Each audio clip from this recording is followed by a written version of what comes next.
तर या प्रतिक्रिया आता नेत्यांच्या पाहताय। हरियाणामध्ये 10 वर्षांनंतर काँग्रेस सत्तेमध्ये कमबॅक करण्याचं चित्र जे आहे ते निर्माण झालेलं आहे। काश्मीर खोऱ्यामध्ये कल आतापर्यंत काँग्रेसच्या बाजूने असल्याचं पाहायला मिळतंय आणि त्यामुळेच कार्यकर्ते यांचा समर्थकांचा जल्लोष जो आहे ठिकठिकाणी सुरू झालेला आहे। दोन्ही राज्यांमध्ये भाजपचे आकडे भाजपची चिंता वाढवणारे आहेत। पुंछमध्ये भाजपने काही जागेवर आघाडी घेतलेली नाही।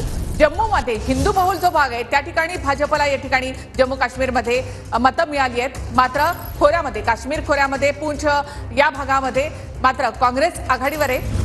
नॅशनल कॉन्फरन्स या ठिकाणी आघाडीवर असल्याचं पाहायला मिळते। 45 जागांवर सध्या एनसी आणि काँग्रेस यांची आघाडी, तर भाजप 27 जागांवर आणि पीडीपी 4 जागांवर आघाडीवर, तर इतर 6 जागांवर या ठिकाणी आघाडीवर।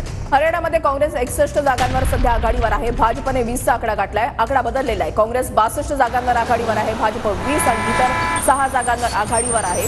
भाजपसाठी निराशाजनक चित्रच हे या ठिकाणी म्हणावं लागेल। हरियाणामध्ये काँग्रेसची लाट आणि भाजपची पीछे हाट होत असल्याचं या ठिकाणी पाहायला मिळतंय। तर हरियाणामध्ये आपण पाहतो काँग्रेस 62 जागांवर आणि आता भाजप 20 जागांवर आणि इतर 6। हरियाणामध्ये भाजपला जोरदार धक्का काँग्रेसने दिलेला आहे। काँग्रेस या ठिकाणी 62 जागांवर पोहोचलेली आहे। तर इथे आपण पाहतो हरियाणामध्ये 88 जागांचे कल आतापर्यंत हाती। 62 जागांवर काँग्रेस आणि भाजप 20 जागांवर आघाडीवर, तर इतरांना 3 जागांवर आघाडी या ठिकाणी मिळालेली आहे। दुष्यंत चौटाला मात्र जेजेपीचे अद्यापही पिछाडीवर आहे। तर जम्मू काश्मीरमध्ये आपण पाहतो भाजप 27 आणि नॅशनल कॉन्फरन्स काँग्रेस या ठिकाणी 45 जागांवर आघाडीवर। मॅजिक फिगर पासून केवळ 1 जागा दूर, तर पीडीपी 4 जागांवर आघाडीवर। काश्मीर खोऱ्यामध्ये सुरुवातीला कलांमध्ये भाजप आघाडीवर होती, मात्र आता भाजप पिछाडीवर पडल्याचं पाहायला मिळतंय। तर इकडे हरियाणामध्ये 10 वर्षांनंतर काँग्रेस सत्तेमध्ये कमबॅक करण्याचं चित्र निर्माण झालंय। काश्मीर खोऱ्यामधले कल आतापर्यंत काँग्रेस आघाडीच्या बाजूने आता राहिलेला पाहायला मिळतंय। कलम 370 हटवल्यानंतर काश्मीरमध्ये ही पहिलीच निवडणूक होतीये आणि काँग्रेस आणि एनसीची कमाल या ठिकाणी पाहायला मिळतेय। दोन्ही राज्यांमध्ये आकडे भाजपसाठी चिंता वाढवणारे आहेत।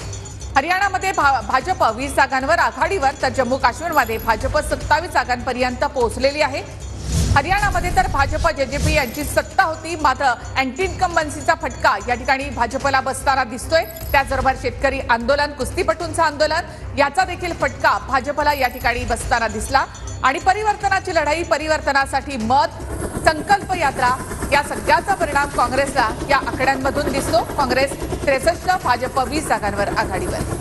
हरियाणामध्ये भाजपला जातीय समीकरणांचा मेळ घालण्यात यश मिळालेलं नाही, ते त्यांना जमलेलं नाही हे चित्र सध्याच्या आकडेवारीवरून तरी दिसतंय। कारण काँग्रेस जर पाहायला गेलं तर 63 जागांवर आघाडीवर आहे, भाजप 20 आणि इतर 4 जागांवर या ठिकाणी आघाडीवर आहेत। आकडा पुन्हा एकदा बदललेला आहे।